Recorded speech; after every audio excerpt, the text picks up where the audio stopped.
மன்றத்தில் எதிர்கட்சி தலைவர்.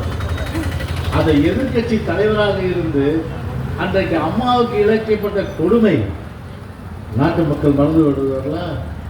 தமிழ்நாட்டு மக்கள் மறந்து விடுவார்களா? அரசியல் கற்றவர்கள் மறந்து விடுவார்களா? யாரும் மறக்க மாட்டார்கள்.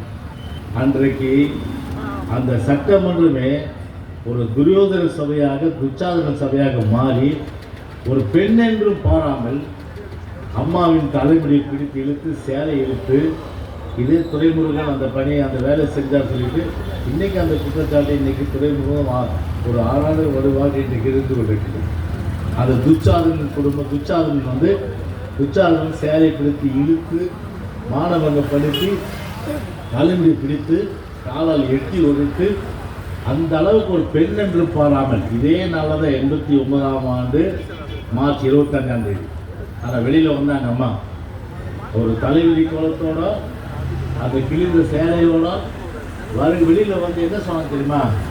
இந்த சட்டமன்றத்திற்கு நான் மீண்டு வருவேன், வந்தால் இப்படி வருவேனா, முதலமைச்சராகத்தான் வருவேன் என்று சொல்லி 91ஆம் ஆண்டு முதலமைச்சராக சட்டமன்றத்தில் நுழைந்த ஒரு மாபெரும் வீராங்கனை நம்முடைய இதயம் புரட்சி தலைவி அம்மா அவர்கள் நுழைஞ்சாங்க.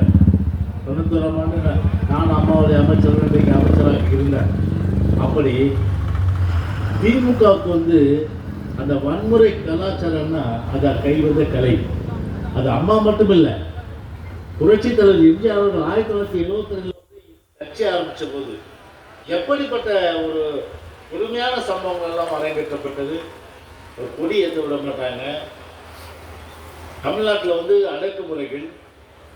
உதயகுமார் அங்கே வந்து அண்ணாமலை பல்கலைக்கழகத்தில் கருணாநிதிக்கு டாக்டர் பட்டம் கொடுத்ததுக்காக அதை எடுத்து போராட்ட அண்ணாமலை பல்கலைக்கழக மாணவர் வந்து அன்னைக்கு வந்து கொலை செய்யப்பட்டார்.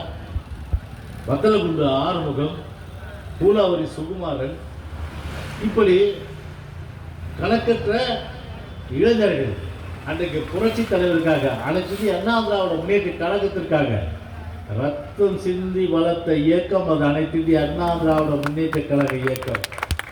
அப்படி ரத்தம் சிந்தி வளர்த்த இயக்கம் எத்தனையோ சோதனைகளை சந்தித்து அதை சாதனையாக படைத்த இயக்கம் அனைத்து இந்திய அண்ணா திராவிட முன்னேற்ற கழக இயக்கம். 72 ஆரம்பிச்சோம்னா சட்டமன்றத்தில் என்ன பண்ணாங்க? தலைவர் மேலே செருப்பு வீசுறாங்க. அப்போ தலைவர் சொன்னார், இந்த சட்டசபையே செத்து போச்சு, இனி இந்த சட்டசபைக்கு நான் வரமாட்டேன், நான் வந்தால் முதலமைச்சராகத்தான் வருவேன் என்று சொல்லி முதலமைச்சராகவே அன்றைக்கு வந்து நம்முடைய புரட்சி தலைவர் எம்ஜிஆர் வந்து சென்றார். இன்னைக்கு இன்னும் சட்டமன்றத்தில் இன்னைக்கு எதிர்கட்சி தலைவர் பொதுச்சாளர் பேசினா மைக் கட்டு, சரி நாட்டினுடைய பிரச்சனைகள் சட்ட ஒழுங்கு பிரச்சனை பற்றி பேசினா மைக் கட்டு, ஒரு கவன ஈர்ப்பு தீர்மானம், ஒத்துழைப்பு தீர்மானம் எதுவும் கொண்டு வர முடியல. ஒரு பேரவைத் தலைவர் இருக்கிறார், அவர் இந்த டிவியில் டிபேட் வருது தான் லாக்கி. அதாவது நான் சொன்னேன், ஆடின காலம் பாடின வாங்கி சும்மா இருக்காரு. அவரெல்லாம் இந்த டிபேட்டில் இருக்க வேண்டிய கொண்டு போய் உட்கார வச்சுட்டா அவரே மணி கணக்கில் பேசிட்டு இருக்காரு.